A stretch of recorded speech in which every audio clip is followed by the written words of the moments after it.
દરિયારી ગામ છે. હવે સાહેબ આમાં આ લોકોના ગામના સર્વે ઉપર ગામના એક મહેરાજભાઈ કરીને છે દરબારી, એમને લેન્ડ ગ્રેબિંગ એક્ટ અંતર્ગત ફરિયાદ કરી છે, જેમાં ગામના 6 લોકોને નોટિસ આપવામાં આવી મામલતદારશ્રી દ્વારા. વસ્તુ હવે એ છે કે આ લોકોના જે તલાટી દ્વારા જે જૂના જે સર્વે નંબર હતા, જૂના જે 7/12 ઉતારા 8, એ 1965 થી 2005 સુધી આ સરકારી પડતર જમીનનો સત્તાનો પ્રકાર ગામતળ હતો, બરોબર. 2005 જે સર્વે થયો કોમ્પ્યુટરાઇઝ, એમાં સત્તાનો પ્રકાર ગામતળ હટી ગયો અને એ જ વસ્તુને અનુલક્ષીને ગામમાં એક વ્યક્તિએ ખુન્નસ રાખી ગામની એકતા અને અખંડિતતા અક્ષુણ્ણ થાય એ માટે થઈને આજે આ જ વસ્તુ અધિકારીની ભૂલનો આ લોકોએ ઉપયોગ કરી અને આ લોકોના ગામની ઉપર લેન્ડ ગ્રેબિંગની ફરિયાદ થઈ છે. તો અત્યારે આન્સર 6 જણા ઉપર થઈ છે, પણ જે ગામ છે એની અંદર 200+ મકાનો છે, મિનિમમ 500-700 લોકો ત્યાં રહે છે છેલ્લા 90 વર્ષ.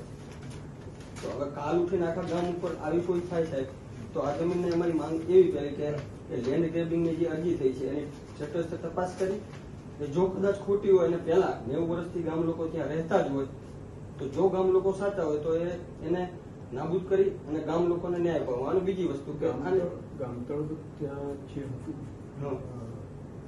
એ જાહેર થયેલું ગામતળ છે તમારું, સેજો છે ત્યાં તલાટી છે, છે. ગામની અંદર 60 થી વધારે તો ઇન્દિરા આવાસ યોજનાની અંદર અને પ્રધાનમંત્રીની અંદર મકાન પણ મળેલા છે. વેરો પણ આપીએ છીએ, આકારણી થાય છે, રજીસ્ટરમાં બધાનું સાથે સાથે જિલ્લા પંચાયત કયા બેસિસ ઉપર એમણે લેન્ડ ગ્રેબિંગની અરજી કરી છે સામેવાળાએ? નોટિસ આપો. જે ગામતળ છે ને અત્યારે આની અંદર ગામતળમાં બોલતું નથી, અત્યારે આની અંદર સરકારી પડતર બોલે છે, જે અગાઉના સમયમાં ગામતળ બોલતું હતું. સત્તાનો પ્રકાર ટૂંકમાં બદલાઈ ગયો 2005માં. અરજી ત્યારે આ ભાઈએ 6 જણા ઉપર કરેલી છે લેન્ડ ગ્રેબિંગ.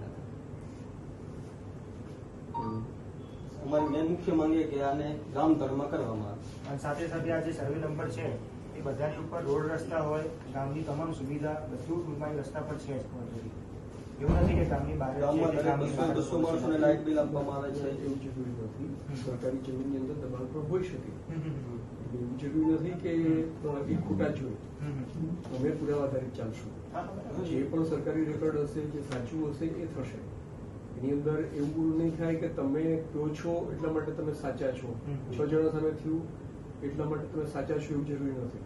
જે રેકોર્ડ ઉપર હશે, જે સાચી પરિસ્થિતિ હશે એ પ્રમાણે થશે.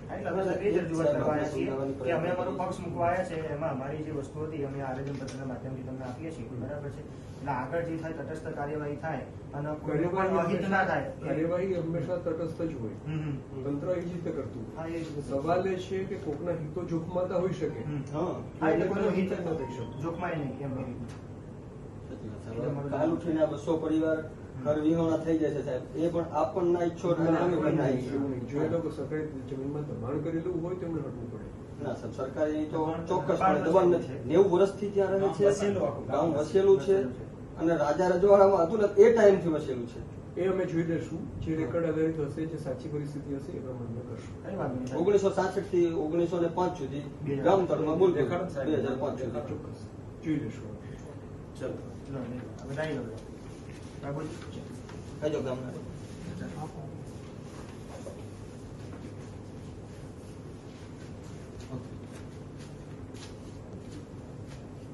ઓકે થેન્ક યુ સાહેબ.